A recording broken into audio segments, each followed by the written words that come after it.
미네소타의 한 학교에서 총기 난사 사건이 발생해 어린이 2명이 숨지고 20명 가까이 다쳤습니다. LA에서도 총격 사건이 발생해 5명이 다쳤습니다. 경찰은 갱당 관련 사건으로 보고 수사를 확대하고 있습니다. 오렌지 카운티 부에나팍시에 한인타운을 알리는 고속도로 표지판이 설치됐습니다. 내년 중간선거를 앞두고 선거구 재편과 우편 투표가 최대 변수로 떠올랐습니다. 트럼프 행정부가 시민권 신청자의 이웃과 직장 내 평판을 조회하겠다고 밝혔습니다.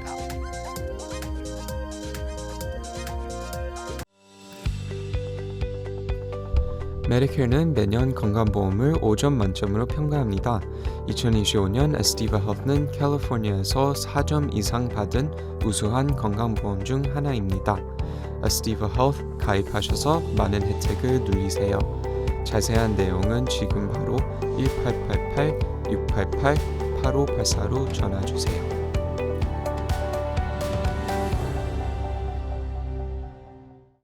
매일 아침 마리아, 샘, 알렉스, 에이미는 단지 비즈니스를 하는 게 아닙니다. 꿈을 만들어가고 있죠. CBB는 각 비즈니스의 이야기를 알고 고객 한 분 한 분께 꼭 맞는 솔루션을 제공합니다. 저희가 만드는 것은 단지 금융거래 관계가 아닙니다. 고객 한 분 한 분과의 파트너십입니다. CBB뱅크, 고객 한 분 한 분을 위한 금융 파트너십을 만듭니다. 가족을 사랑하는 마음이 같아서, 건강을 책임지는 마음이 같아서, 한인 사회를 아끼는 마음이 같아서 서울 메디칼 그룹과 한미 메디컬 그룹이 하나가 됩니다. 더 나은 한인 사회의 미래, 더 나은 의료 시스템을 위해서 사랑하는 마음으로 가족처럼 하나가 됩니다. SMG. 시청자 여러분 안녕하십니까? KBS 아메리카 뉴스입니다. 미네소타의 한 학교에서 총기 난사 사건이 발생해 어린이 2명이 숨지고 20명 가까이 다쳤습니다. 학교에선 개학 첫 주를 맞아 미사가 진행 중이었습니다. 박일중 기자가 보도합니다. 새학기 첫 주 학교에 경찰차와 구급차가 잔뜩 출동했습니다. Possible active shooter 509 West 54th Street, Minneapolis. The troopers responding. We received Walmart Medical. 학교 봉쇄가 풀리면서 엄마 품에 안긴 어린이는 참았던 울음을 터뜨립니다. 현지 시각 27일 오전 8시 반쯤 미국 미네소타주 미니애폴리스의 한 가톨릭계 학교에서 총격이 발생했습니다. There was so much of it, so it was sporadic. So it was a semi-automatic. It seemed like a rifle.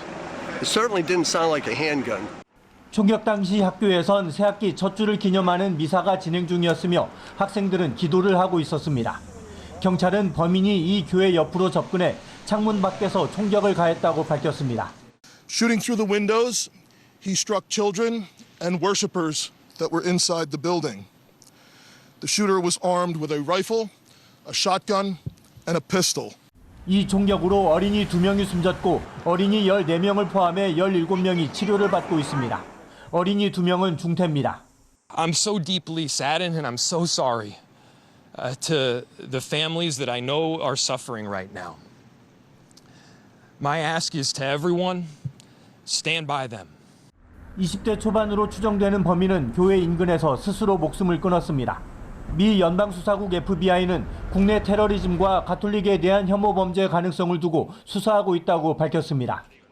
트럼프 대통령은 백악관에 조기 개항을 명령했고 교황은 끔찍한 비극이라며 애도를 표했습니다.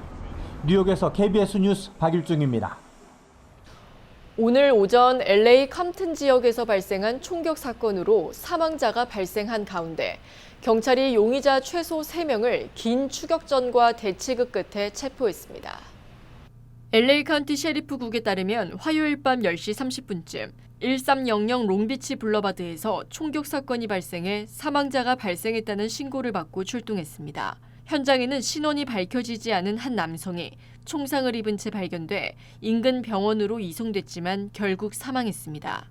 오후 10시 45분쯤 당국은 살인사건과 관련된 용의 차량을 추격했고 이 과정에서 용의자 중 한 명이 경찰을 향해 총격을 가한 것으로 알려졌습니다.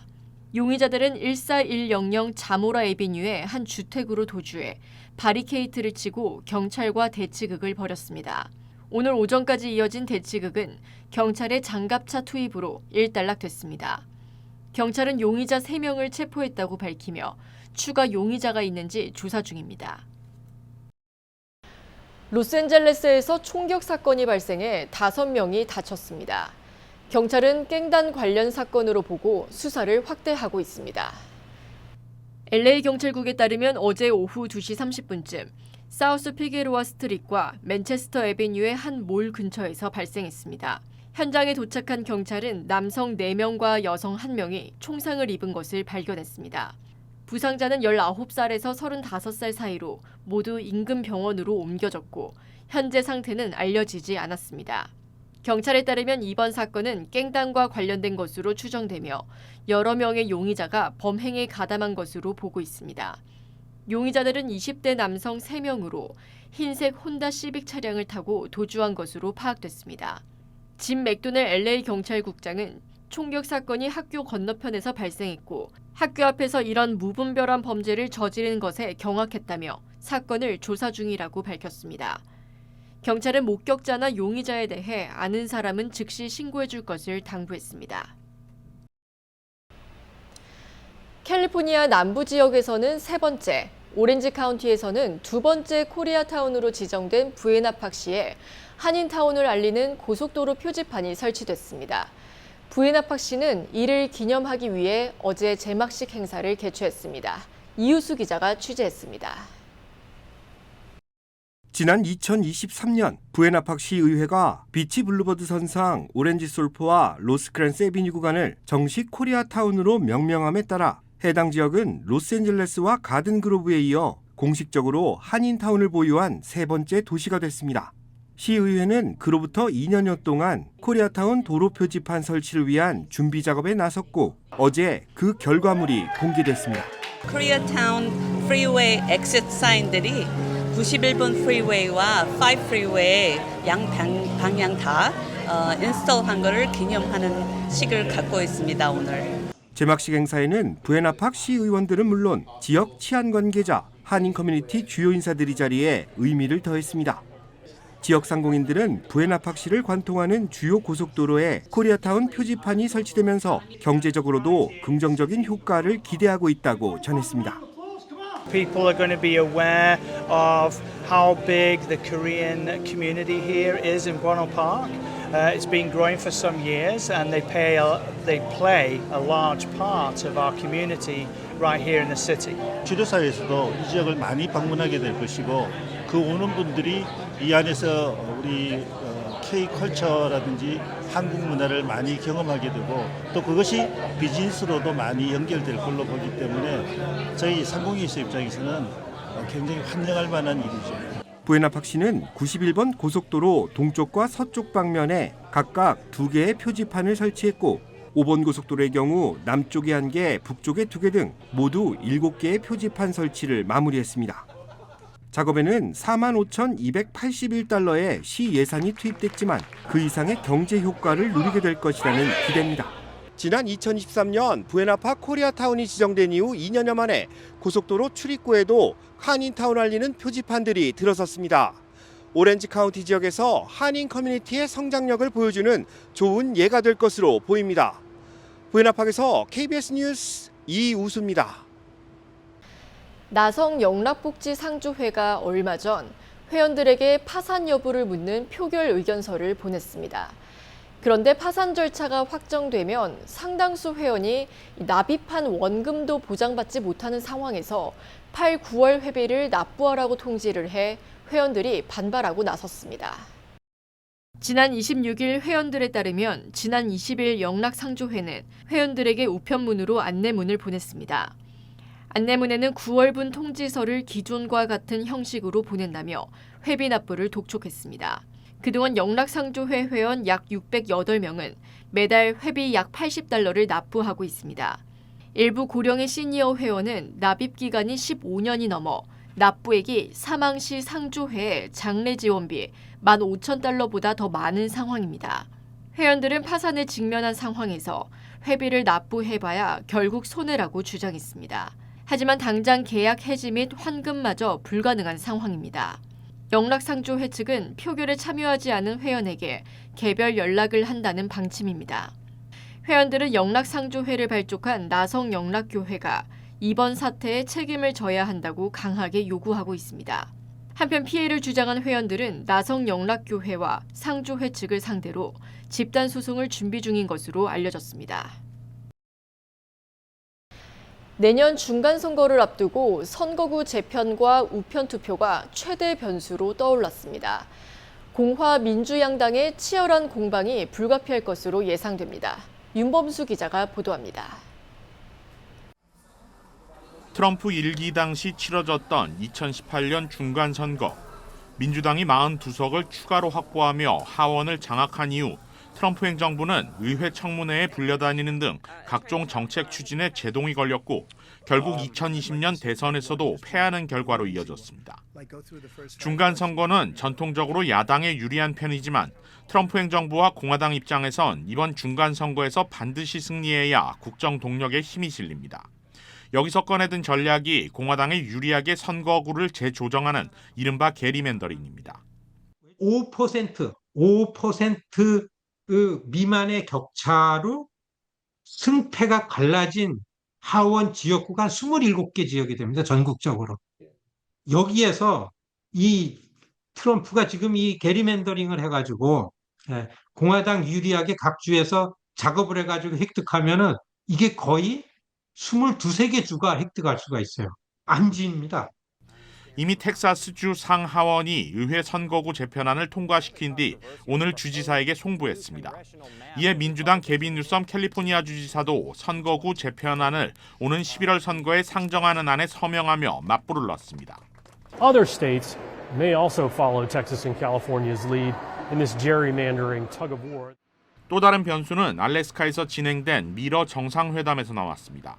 푸틴 러시아 대통령이 지난 2020년 대선에서 트럼프 대통령이 패한 이유로 우편 투표를 지적했고 이후 트럼프 대통령이 본격적으로 우편 투표 폐지를 언급하기 시작했습니다. 펜실베니아 2020년 우편 투표한 민주당 유권자들은 70%고 26%밖에 공화당 우편 투표를 안 했는데 거기서 이겼기 때문에 바이든이 이겼다. 이 결론을 얘기해 주니까 트럼프가 너무 흐뭇한 거예요. 선거구 재편과 같이 우편 투표 제도 역시 각 주 의회가 권한을 갖고 있고 대통령이 바꿀 수 없습니다. 하지만 연방 의회라면 얘기가 달라집니다. 헌법은 선거 제도에 한해 최종 권한을 연방 의회에 부여하고 있기 때문입니다. 따라서 현재 휴회 중인 연방 의회가 다시 문을 여는 다음 달 3일 이후 선거 제도를 둘러싸고 공화당과 민주당이 치열하게 맞붙을 것으로 전망됩니다. KBS 뉴스 윤범수입니다. 이어지고 있다. 내 손에서 가능성으로 이어지고 있다. 가능성이 도전으로 이어지고 있다. 도전이 성공으로. PCB의 능력이 나의 능력으로. 내가 만난 새로운 능력. PC빌리티 PCB뱅크. 앞으로 시민권 신청자를 상대로 거주 지역과 직업 등에 관해 조사를 실시하게 됩니다. 필요한 경우 이웃이나 고용주, 사업 관계자로부터 추천서 제출을 요구할 수도 있습니다. KBTV 전상희 기자가 보도합니다. 조지 이들로우 이민국 국장은 성명을 내고 시민권을 신청하는 외국인들은 적절한 조사를 받고 선한 품성을 지니며 미국 헌법의 원칙에 부합해야 한다며 이웃 조사 재개 방침을 밝혔습니다. 이들로우 국장은 내부 메모에서 이민서비스국은 가장 자격을 갖춘 신청자만이 미국 시민권을 받을 수 있도록 노력 중이라며 이 같은 엄격한 심사를 통해 미국 국민이 이민서비스국의 업무를 믿고 안심할 수 있도록 해야 한다고 강조했습니다. 이번 방침에 따라 이민서비스국은 시민권 신청자를 상대로 거주 지역과 직업 등에 관해 조사를 실시할 예정입니다.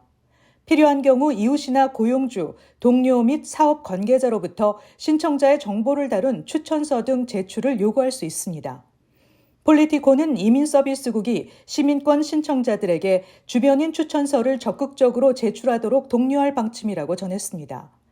이민서비스국은 나아가 신청자의 일터와 주거지, 근처 대면 조사 실시 여부를 결정할 때도 추천서를 활용할 방침으로 알려졌습니다.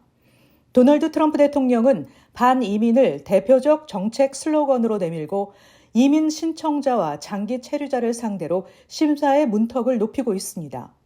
소셜미디어를 통해 반미 정서 여부를 조사하겠다는 방침을 밝히기도 했습니다. 시민권 신청자에 대한 이웃조사는 1965년 미국 이민귀합법에서 규정하는 요건이지만 미국 정부는 1990년대 이후 이를 실시하지 않았습니다. 대신 연방수사국의 신변 조사 결과와 범죄 기록 등을 이민심사에 활용해왔다고 폴리티코는 전했습니다. KBTV 뉴스 전상입니다. 해안경비대가 역사상 최대 규모의 마약을 압수했습니다. 적발한 마약은 34.5톤으로 4억 7천만 달러 규모입니다. 해안경비대는 어제 플로리다에서 76,140파운드에 달하는 불법 마약을 하역하며 역사상 최대 규모의 마약 압수 작전을 기록했다고 밝혔습니다. 압수된 마약의 가치는 약 4억 7,300만 달러로 약 2,300만 회분이라고 설명했습니다. 해안경비대는 이번 불법 마약 적발은 연방기관과 국방부, 국제 파트너들과 협력해 얻은 성과로 국경 지역 범죄 조직과의 전쟁에서 중요한 승리라고 밝혔습니다. 로스앤젤레스 한인타운 유가 도로 일부 구간을 차 없는 보행자 전용 거리로 만들자는 방안이 로스앤젤레스 시의회에서 추진되고 있습니다. 도로 대신 공원으로 만들어 주민들의 휴식 공간을 늘리자는 차원인데 현실화 여부가 주목되고 있습니다. LA 한인타운을 관할하는 헤더 허트 시의원은 LA시 교통국에 육각길 놀만디 에비뉴부터 카탈리나 스트리트까지 구간에 차량 통행을 막는 주말 시범 프로그램 실시 조례안을 공식 발의했습니다. 이 발의안은 존 리 시의원이 제청했습니다. 발의안은 시범 프로그램 마련과 동시에 주민들과 기타 이해 관계자, 연령, 인종 등 다양한 인구 집단을 대상으로 여론조사 및 의견 수렴도 진행하도록 하고 있습니다. 허트 시의원은 발의안에서 한인타운은 LA시와 카운티에서 가장 인구 밀도가 높지만 공원은 가장 부족한 지역 중 하나라며 육가를 보행자 전용 거리로 만들면 안전한 공간에서 주민들이 걸을 수 있다고 말했습니다. 또한 커뮤니티의 공공 여가 공간과 파클렛을 제공할 수 있다고 취지를 설명했습니다. 파클렛은 공원의 작은 것을 뜻하는 어미를 합성한 용어로 주차 공간을 여가 공간, 작은 공원이나 광장 등으로 변경시키는 디자인 유형을 말합니다. 다만 한인타운은 교통 혼잡과 주차난이 상존하는 곳인 만큼 도로 공간을 차량 대신 주민들이 공유할 수 있는 형태로 전환하는 방안에 대해 우려의 목소리도 나오고 있습니다.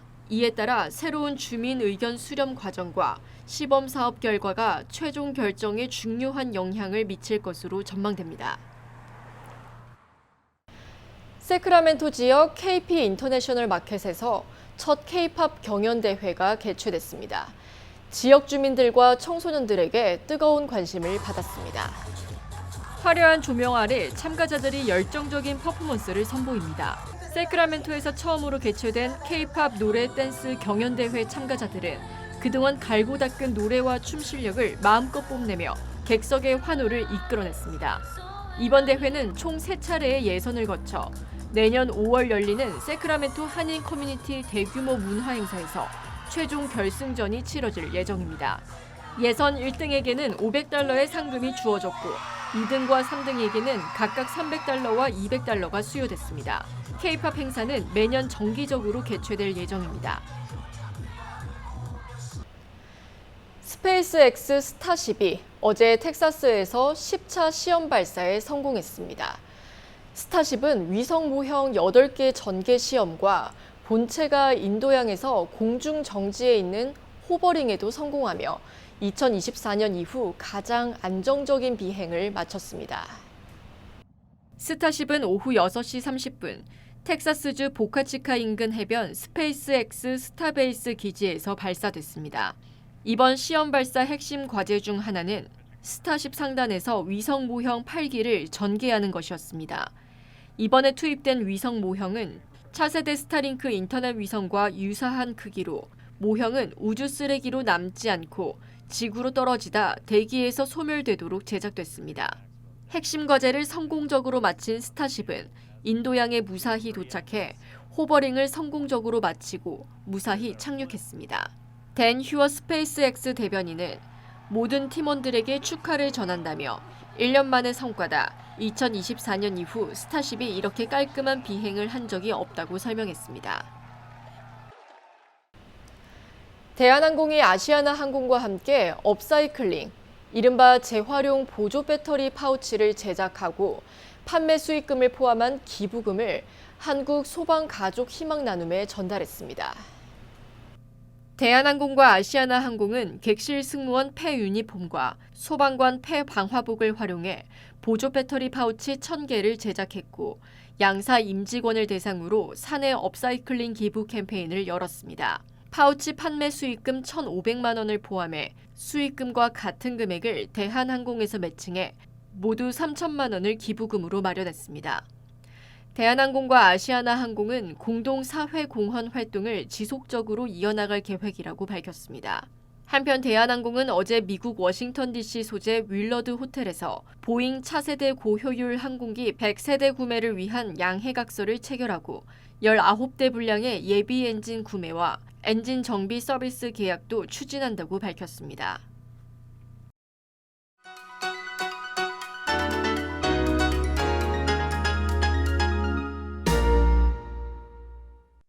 주식시장은 오늘도 상승했습니다. 2주 만에 이틀 연속 올랐는데요. 다만 전반적인 상승폭은 어제보다 작았습니다. 뚜렷한 호재나 악재 없이 마감 후 발표되는 엔비디아의 실적 결과와 전망에 모든 초점이 맞춰졌습니다. 그만큼 엔비디아 발표를 계기로 당장 내일 매수 심리가 제대로 자극되거나 반대로 매도 심리에 불이 붙을 수 있다는 부담감이 끝까지 이어졌습니다.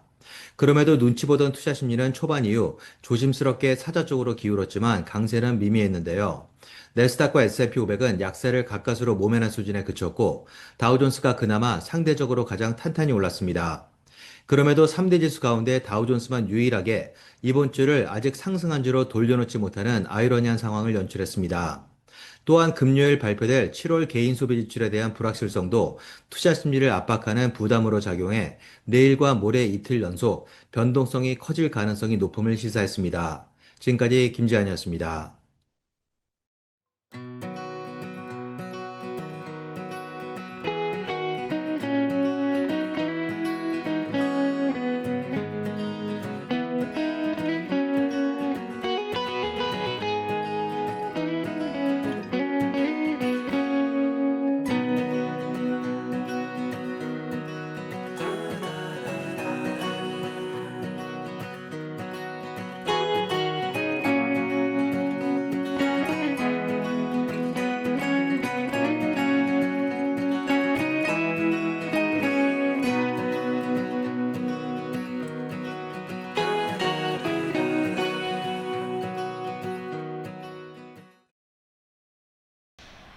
아이들이 웃으며 학교에 가야 할 첫 주, 총성이 울렸습니다. 매번 되풀이되는 총기 사건, 아이들의 희생이 더 이상 반복돼선 안 될 것입니다. KBS 아메리카 뉴스 마칩니다. 시청해주신 여러분 고맙습니다.